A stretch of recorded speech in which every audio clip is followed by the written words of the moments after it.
Alright, so you're a restaurant or a bar, and you want to start having live music, but you don't know where to begin. In this video, we're going to discuss some important tips to help you start entertaining patrons. So the first thing to address is where you're going to put the band. Well, you could check your establishment. You might have a space that already works for it. For example, you have a small storage closet in the back. The band could set up and play there. Or do you have a space right next to the bathroom?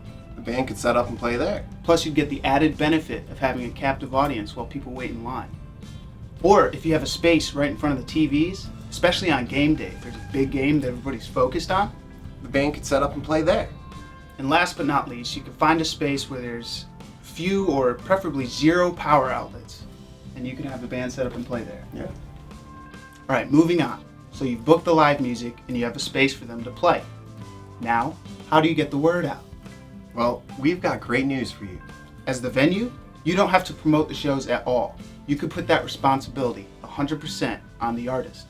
Even though your social media pages probably have a bigger following and even more local engagement than the artists themselves, you don't need to make a single post about the show. That's what you're paying the artist for. If you do decide to make a post about the show, fewer details, the better.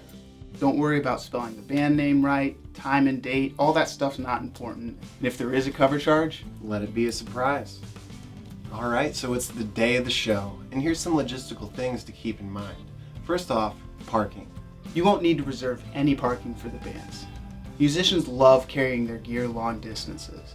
If they have to park 150 yards down the road, or 3 blocks down the street in a parking garage up 6 flights of stairs, they'll find a way to make it work. As musicians, we love a challenge. And it motivates us to perform better for the customers.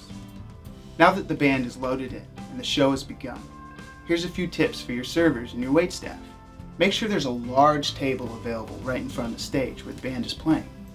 That way, if a large family comes in with children, infants, elderly folks, you can seat them directly in front of the band where it's loudest. The more children around the stage, the better. And I love babysitting other people's kids while I'm playing. And finally, a few tips for the managers. Let's say there's 80 people in your establishment and they're all actively listening and engaging with the live music. Remember, even if just one person feels the music is too loud, their opinion takes precedent over everyone else. Firmly and publicly address the situation to the band mid-song.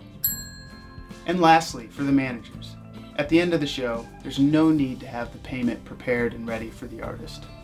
But do assure them that come Monday, you'll speak with the owners and see what's up with them. If they really want it, they'll be more than happy to repeatedly ask you for it. And if they don't, you can assume that they were happy with the exposure they received by playing your venue. And that's it. You're ready to have live music. These are the common practices followed all across the country. So if you follow the finer points, your music program will be blossoming in no time. Cheers, guys. Thanks for watching.